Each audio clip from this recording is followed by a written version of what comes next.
ರಾಜಣ್ಣ ರಾಜೀನಾಮೆ ಕೊಟ್ಟಿದ್ ಯಾಕೆ? ಏನ್ ನಡೀತು? ಹಿನ್ನೆಲೆಯಲ್ಲಿ ನಡೀತು? ತೆರೆ ಹಿಂದೆ ಏನೆಲ್ಲ ನಡೀತು? ರಾಜೀನಾಮೆ ಕೊಟ್ಟಿದ್ದಾರೆ ಅಂತ ಸುದ್ದಿ ಬಂದ ನಂತರವೂ ಕೂಡ ಅದನ್ನ ವಿಧಾನಸಭೆಯಲ್ಲೇ ನಿಂತು ಸಚಿವರು ನಿರಾಕರಿಸಿದ್ಯಾಕೆ? ಸ್ವತಃ ರಾಜಣ್ಣ ನಿರಾಕರಿಸಲಿಲ್ಲ, ಆದರೆ ಸಚಿವರೆಲ್ಲ ನಿರಾಕರಿಸ್ತಾ ಇದ್ರು. ಸಿಎಂ ತಮ್ಮ ಚೇಂಬರ್ ಕೂತ್ಕೊಂಡು ಮೀಟಿಂಗ್ ಮೇಲೆ ಮೀಟಿಂಗ್ ಮಾಡ್ತಾ ಇದ್ರು. ಹೈಕಮಾಂಡ್ನಿಂದ ಡೈರೆಕ್ಷನ್ಸ್ ಬರ್ತಾ ಇತ್ತು. ಇಷ್ಟಾದ ನಂತರವೂ ಕೂಡ ಅಧಿಕೃತವಾಗಿ ಹೌದು ರಾಜೀನಾಮೆ ಕೊಟ್ಟಿದ್ದಾರೆ ಅಂತ ಹೇಳಲಿಲ್ಲ ಯಾಕೆ? ವಿಧಾನಸಭೆಯಲ್ಲಿ ಈ ಕಣ್ಣಾಮುಚ್ಚಾಲೆ ಆಡಿದ್ಯಾಕೆ? ರಾತ್ರೋರಾತ್ರಿ ನಡೆದಿದ್ದೇನು? ಹೈಕಮಾಂಡ್ನಿಂದ ಬಂದಂಥ ಡೈರೆಕ್ಷನ್ ಏನು? ಸಿಎಂ ಹೇಳಿದ್ದೇನು? ಪರಮೇಶ್ವರ್ ಮಾಡಿದ ಲಾಬಿ ಏನು? ಪ್ರಿಯಾಂಕ್ ಖರ್ಗೆ ಓಡೋಡಿ ಬಂದಿದ್ಯಾಕೆ?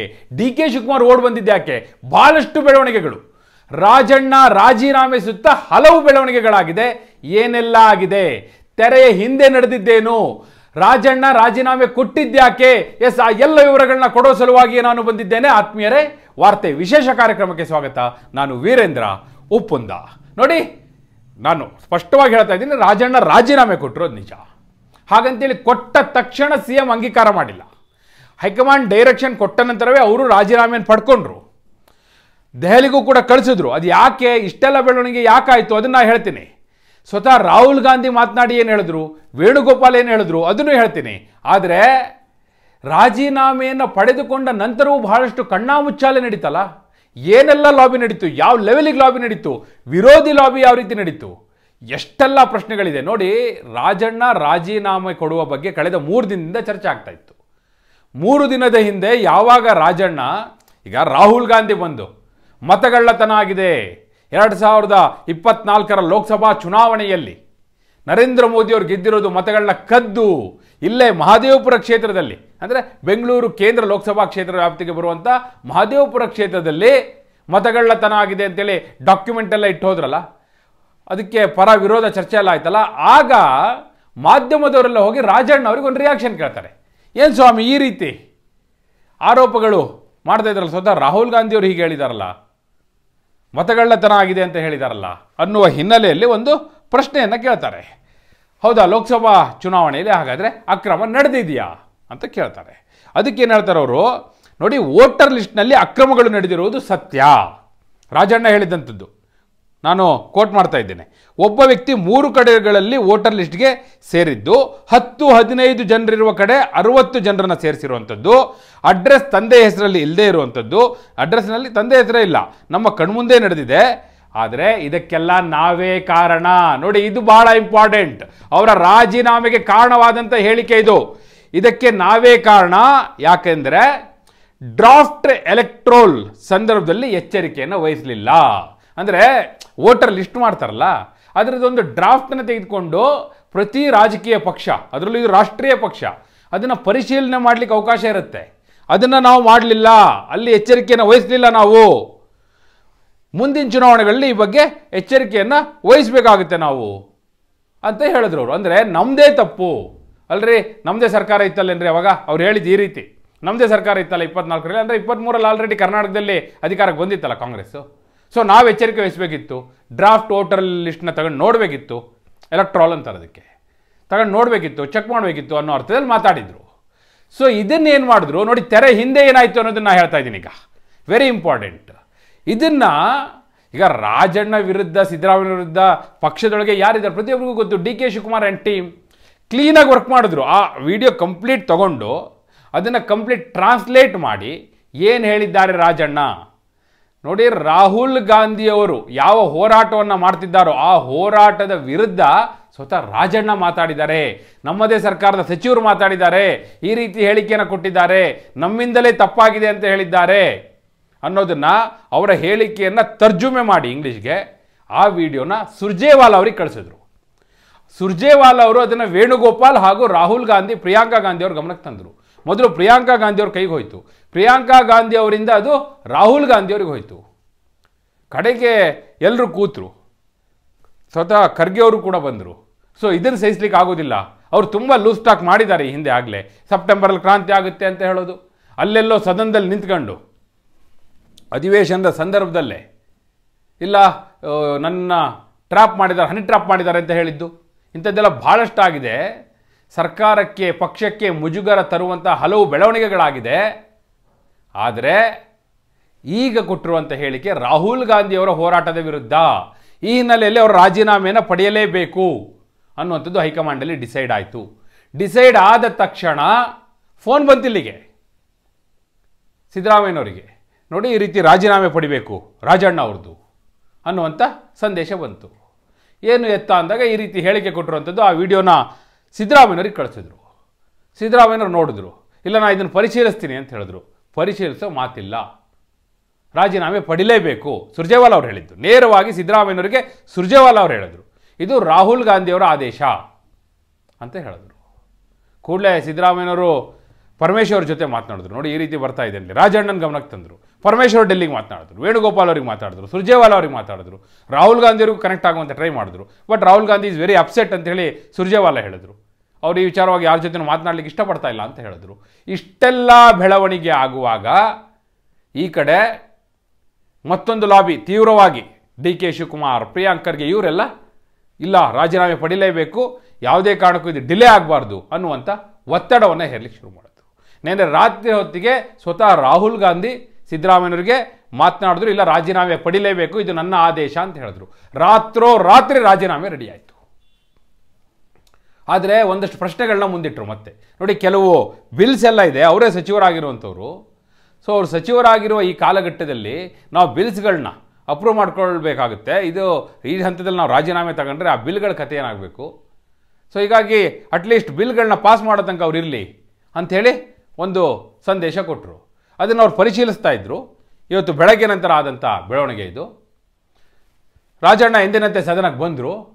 ಅಲ್ಲಿ ರಾಹುಲ್ ಗಾಂಧಿಯವ್ರಿಗೆ ಮೆಸೇಜ್ ಹೋಗಿತ್ತು, ಆದರೆ ರಾಹುಲ್ ಗಾಂಧಿಯವರು ಸಂಪರ್ಕಕ್ಕೆ ಸಿಗಲಿಲ್ಲ.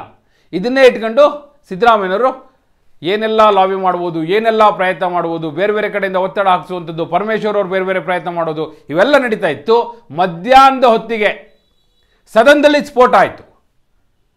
ಸ್ವತಃ ಆರ್ ಅಶೋಕ್ ವಿರೋಧ ಪಕ್ಷದ ನಾಯಕರು ನಿಂತ್ಕೊಂಡು ಹೇಳಿದ್ರು, ರಾಜಣ್ಣ ರಾಜೀನಾಮೆ ಕೊಟ್ಟಿದ್ದಾರೆ ಅನ್ನೋಂಥ ಮಾಹಿತಿ ನಮಗಿದೆ, ಇಲ್ಲಿ ಸದನದಲ್ಲಿ ಅವ್ರು ಹೇಗೆ ಕೂತಿದ್ದಾರೆ ಇಲ್ಲಿ ಅಂತ ಅವ್ರು ರೈಸ್ ಮಾಡಿದ್ರು. ರಾಜಣ್ಣ ಮಾತೇ ಆಡ್ತಿಲ್ಲ. ಸಂಸದೀಯ ವ್ಯವಹಾರಗಳ ಸಚಿವರಾಗಿರುವಂಥ ಎಚ್ ಕೆ ಪಾಟೀಲ್ ನಿಂತು ಅದ್ರ ಬಗ್ಗೆ ಈಗ ಸಿ ಎಂ ಬಂದು ಏನಿದೆಯೋ ವಿಚಾರ ತಿಳಿಸ್ತಾರೆ, ನೀವು ಯಾಕೆ ಅವಸರ ಮಾಡ್ತೀರಿ, ಏನಿದೆ, ಅವ್ರು ಇಲ್ಲೇ ಇದ್ದಾರಲ್ಲ, ಕೂತಿದ್ದಾರಲ್ಲ ಅವರು ಅಂತೇಳಿ. ಅದಕ್ಕೆ ಅಶೋಕ್ ಅವ್ರು ಹೇಳ್ತಾ ಇದ್ದು, ಅವರು ಈಗಾಗಲೇ ರಾಜೀನಾಮೆ ಕೊಟ್ಟ ಮೇಲೆ ಸಚಿವ ಸ್ಥಾನದಲ್ಲಿ ಹೇಗೆ ಕೂರ್ತಾರೆ ಅವರು, ಹಾಗೆ ಕೂರ್ಲಿಕ್ಕೆ ಬರೋದಿಲ್ಲ ಅವರು ಅಂತೇಳಿ ಇವರು. ಅದಕ್ಕೆ ಎಚ್ ಕೆ ಪಾಟೀಲ್ರು ಇಲ್ಲ ರಾಜಣ್ಣ ಸಚಿವರು ಇನ್ನೂ ಇದ್ದಾರೆ ಅಂತ ಅವ್ರು ಹೇಳಿದ್ರು. ಕೃಷ್ಣ ಬೈರೇಗೌಡರು ನಿಂತು ಅದನ್ನು ಹೇಳಿದ್ರು. ಆದರೆ ವಿಪಕ್ಷ ನಾಯಕ ಆರ್ ಅಶೋಕ್ ಇದನ್ನು ಒಪ್ಲಿಕ್ಕೆ ರೆಡಿಯೇ ಇರಲಿಲ್ಲ. ಅವರು 100ಕ್ಕೆ 100 ಸಚಿವ ರಾಜಣ್ಣ ರಾಜೀನಾಮೆ ಕೊಟ್ಟಿದ್ದಾರೆ ಅಲ್ಲಿ 3 ಸತಿ ಹೇಳಿದ್ರು. ಸರ್ಕಾರದಿಂದ ಸಮಜಾಯಿಷಿ ಬಂದ ನಂತರ ಅವರು ಅದೇ ಪಟ್ಟಣ ಮುಂದುವರಿಸಿದ್ರು. ಕಡೆಗೆ ರಾಜಣ್ಣ ಎದ್ದು ನಿಂತು ಮಾತಾಡಿದ್ರು, ನಾನು ಕೊಟ್ಟಿದ್ದೀನೋ ಇಲ್ವೋ ಅವೆಲ್ಲ ಈಗ ಬೇಡ, ಈಗಾಗಲೇ ಸಂಸದೀಯ ವ್ಯವಹಾರಗಳ ಸಚಿವರು ಅಂದರೆ ಎಚ್ ಕೆ ಪಾಟೀಲ್ ಹೇಳಿದ್ದಾರೆ, ಸಿ ಎಂ ಒಂದು ಸ್ಟೇಟ್ಮೆಂಟ್ ಮಾಡ್ತಾರೆ ಅಂತ, ಅದಕ್ಕೆ ನಾನು ಬದ್ಧನಾಗಿದ್ದೇನೆ, ಸಿ ಎಂ ಬಂದು ಹೇಳ್ತಾರೆ, ನಾನು ಇದ್ರ ಬಗ್ಗೆ ಏನೂ ಮಾತನಾಡಲ್ಲ ಅಂತ ಹೇಳಿ ಕೂತ್ಕೊಂಡ್ಬಿಟ್ರು ಅವರು. ಅಲ್ಲಿಗೆ ಆ ಚರ್ಚೆ ಸದನದಲ್ಲಿ ಮುಗೀತು.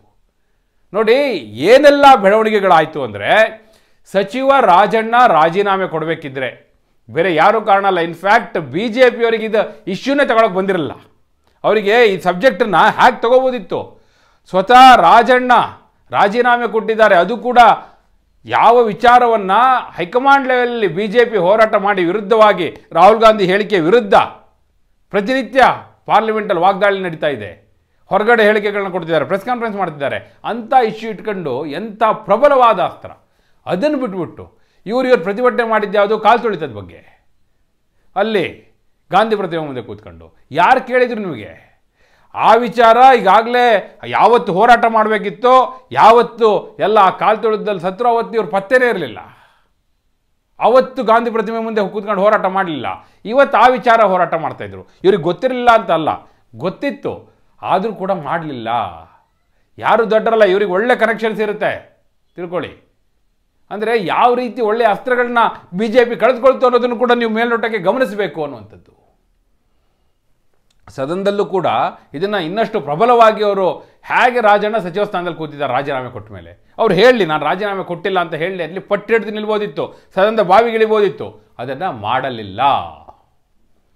ಆ ಕಡೆ AICC ಅಧ್ಯಕ್ಷ ಮಲ್ಲಿಕಾರ್ಜುನ ಖರ್ಗೆ ಅವರ ಮೂಲಕ ಡಿ ಕೆ ಶಿವಕುಮಾರ್, ಪ್ರಿಯಾಂಕ್ ಖರ್ಗೆ ಎಲ್ಲರೂ ಕೂಡ ರಾಹುಲ್ ಗಾಂಧಿ ಅವರ ಮೇಲೆ ಒತ್ತಡ ಹಾಕಿಸುವಂಥ ಕೆಲಸ ನಿರಂತರವಾಗಿ ಮಾಡ್ತಾ ಇದ್ರು. ಈ ಕಡೆ ಸದನದಲ್ಲಿ ಚರ್ಚೆ ನಡೆಯುವಾಗಲೂ CM ಚೇಂಬರಲ್ಲಿ ಓಡೋಡಿ ಬಂದಂಥ ಡಿ ಕೆ ಶಿವಕುಮಾರ್, ಓಡೋಡಿ ಬಂದಂಥ ಪ್ರಿಯಾಂಕರ್ಗೆ ಕೂತ್ಕೊಂಡು ಇಲ್ಲ ಹೈಕಮಾಂಡ್ನಿಂದ ನಮಗೆಲ್ಲ ಕಮ್ಯುನಿಕೇಟ್ ಆಗಿದೆ, ಅವ್ರು ರಾಜೀನಾಮೆ ಈಗಾಗಲೇ ಕೊಟ್ಟಿದ್ದಾರೆ ಅಂಥೇಳಿ. ಬಟ್ ಸದನದಲ್ಲಿ ಅವ್ರು ಇರೋದು ಹೇಗೆ, ಇದೇನಾಗ್ತಾ ಇದೆ, ಹೈಕಮಾಂಡ್ ಈ ರೀತಿ ಹೇಳ್ತಾ ಇದೆ ಅಂತೆಲ್ಲ ಅವರು ಚರ್ಚೆ ಮಾಡ್ತಾಯಿದ್ರು.